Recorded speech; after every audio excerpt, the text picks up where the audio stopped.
Welcome back. I'm sitting here with Erica Usher from Fayette County Drug and Alcohol. Erica, why don't you go ahead and introduce yourself? Tell us a little bit about the commission. Thank you for having me. I'm Erica Usher. I'm the Prevention Supervisor at Fayette County Drug and Alcohol Commission. Our agency is the single county authority for Fayette County. So really what that means is the Department of Drug and Alcohol Programs manages drug and alcohol services across the Commonwealth of Pennsylvania. And they have an entity in every county that's sort of their boots on the ground place to be responsible for that local community for drug and alcohol services, and that's our organization. So it means that we ensure that there are treatment services, prevention services, case management services, that there's a wide variety of services available to residents in Fayette County, and at times we can assist with funding and placing people where they need to go. So we're the ones in charge of those services in our county, and that's what we do. Okay. Why don't you go into a little bit more about those services? I know a lot of what you do is prevention and going into schools and different things like that. Why don't you talk a little bit about Sure, so I love to talk about prevention. Obviously, Thank you for, usually I save that for the end, but I will gladly talk about that first. So drug and alcohol prevention services is, our responsibility is to try to set our community up so that we have the least amount of substance use and abuse. And that sounds really big and really vague, and what that means is we utilize evidence-based prevention programs in school districts and in community settings to provide people with skills, communication skills, refusal skills, skills so that they can be best set up to resist drugs and alcohol, make smart choices, as well as some other problem behaviors. And so we do that. We also do a lot of advocacy. We try to help establish policy and help provide guidance on policies and practices that would minimize drug use or alcohol use occurring in a community. So to give you an example, we looking at underage drinking, we would help to assist if there were, in particular areas in the community, if there were a lot of violations related to underage drinking law, to try to see okay, well, why is that happening? And maybe it's a matter of education for retailers, or maybe there's another reason why there's a lot of underage drinking happening in a particular area. There's a lot of prevention work that can be done for an environment to sort of set the stage for the right things to happen, in addition to educating an individual and providing them information and skills so that they make smart choices as well. So, prevention services run the gamut. Our target audience, we say it's from cradle to grave. So we have services for everyone in between, and then every particular population in between there as well. We do things with businesses, as I said, helping with policy. We can help write tobacco-free policy because we also help with cessation programming. We can help schools write policy or review policy related to alcohol, tobacco, and other drugs, and gambling as well. That's another service that we provide, problem gambling. So we provide liaisons for the student assistance program in school. That's something that all schools, K through 12, are required to offer for their students.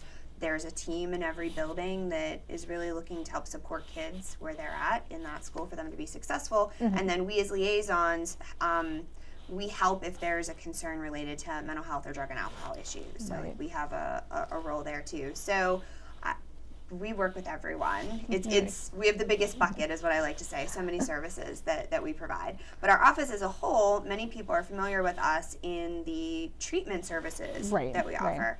So Fayette County Drug and Alcohol Commission offers outpatient treatment services. And to explain what that means, it's a person has an appointment, they come to their appointment, they meet with their therapist, they might have an appointment with the doctor, and they go home, as opposed to an inpatient facility where someone would go and they would stay there for 3, 5, 10 days, depending. So we provide those outpatient treatment services, but we also have case managers that help to determine if that's the best level of care for an individual.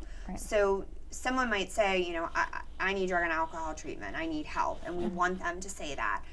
There's an assessment that's done to determine, what level of care do they need? What would be best? And for some people, it would be outpatient. But for someone that needs a more intensive level of care, where they would need an inpatient facility, then our case managers can help them find the right facility to go to. And some of that relates to insurance and funding, but majority of it relates to the type of specific care that that individual needs and what facility is best equipped for that. So there are some places that are, work really well with adolescents. There are some places that are medical facilities. So if someone is in alcohol withdrawal, they need to go to a higher level of care. So our case managers know all of the places that we work with and what would be best for clients and make recommendations for them. And then when we can, we provide funding as well. Oh, great. You definitely covered everything. So why don't you talk a little bit about, because I know these are things that our office is involved with as well, the community involvement element, communities that care, the drug overdose task force. Why don't you go off on those a little bit? So in order for there to be change in a community, it can't be one person who's doing all of that work. Right. My staff and I, we're prevention scientists. We know what's effective in prevention. Doesn't mean that we alone can carry that out. So the communities that care model, we have a Fayette County Communities That Care. The model itself is a coalition model for communities to learn how to best do prevention services, in essence. So it's a way to take a group of stakeholders together and to sort of expand that knowledge about what's effective prevention and utilize them to help make those things happen in a community. So we have a very active Communities That Care coalition. We've been working for a while on making some change in Fayette County, but working for a while is okay. Rome wasn't built in a day. We didn't make change. The community that we have created has happened over time. The problems that we have happened over time. So it takes time to course correct and build a stronger community. So Communities That Care, I have prevention staff who sit on that. We have a variety of partners. We're always looking for people to join, right? We always want more hands at the table. Everyone has something to offer and to learn from this process. Our office also helps our director helps to chair the Fayette County Overdose Task Force. Fayette County specifically had some very high rates of overdose, and so we had this coalition that was started to help very specifically address overdose.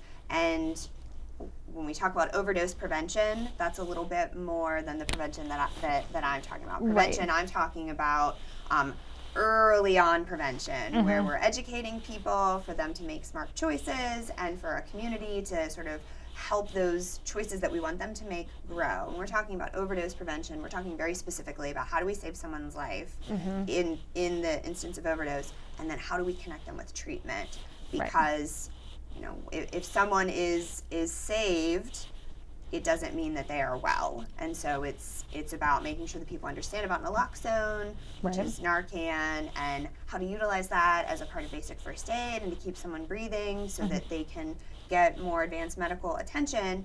But then also, how do we get them into treatment? Because that's where change is going to happen.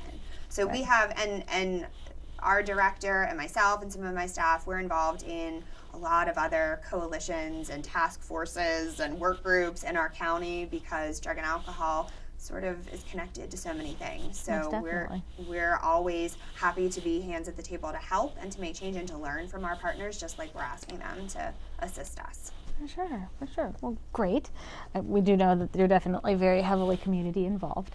What we've been asking everyone too is how excuse me, how has COVID affected your organization? That could mean a variety of things. How you handle business, the influx in businesses that you've seen, anything like that. So from the prevention perspective, our biggest change, this has been a real learning lesson for us. And not specifically related to the pandemic or to COVID-19, but not being able to have access to people face to face and being in person with them. That's all of our services were done that way. That's what we were accustomed to. And we would go anywhere and speak to anyone. And this really sort of forced us to think about, okay, well, if we can't do that, then how do we still reach people? What does that look like? Whether that's through social media or that's through virtual delivery and webinars and workshops. And honestly, I think what we have taken away from this was transportation has always been an issue in Fayette County. Now, technology can be an issue as well, but transportation is an issue that we were aware of. And so we anticipate that even when we are able to be face-to-face with people, they might not be able to be face-to-face with us. And so we could still continue to offer things virtually. So we have a Power of Parents workshop, for example, it's a 15 to 30 minute program just about how parents can talk to their youth, middle school and high school youth, about underage drinking. And that would have been an in-person presentation. And we thought, well, we could do this virtually. Why can't we just host this for, 30 minutes and have people join us and then mail them the materials that they need? So it was a time of real growth for us to really take a step back and think about everything that we do and how could we do that even if we weren't together with individuals. And then we'd be able to carry that on even beyond that. Now, the rest of the office, we're still accepting clients, in-person appointments, although we do have the option for telehealth. So people are encouraged, however they want to seek treatment, to still seek treatment, call the office.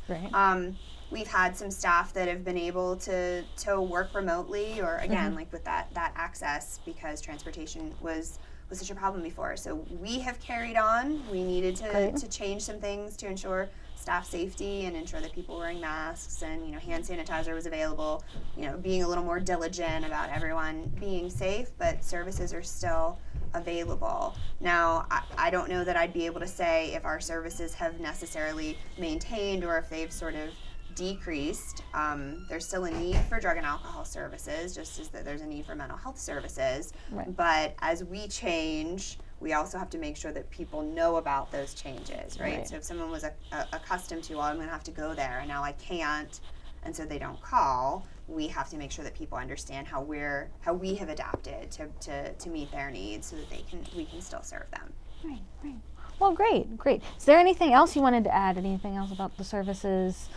Any other community projects or anything like that? I always want to tell people that if they have questions related to drug and alcohol services, regardless of what it is, right, that it's something related to tobacco, to something related to underage drinking, to inpatient treatment, whatever it is, to please reach out to us. So if it's not a service that we provide in-house, we more than likely know who are the people to connect them with.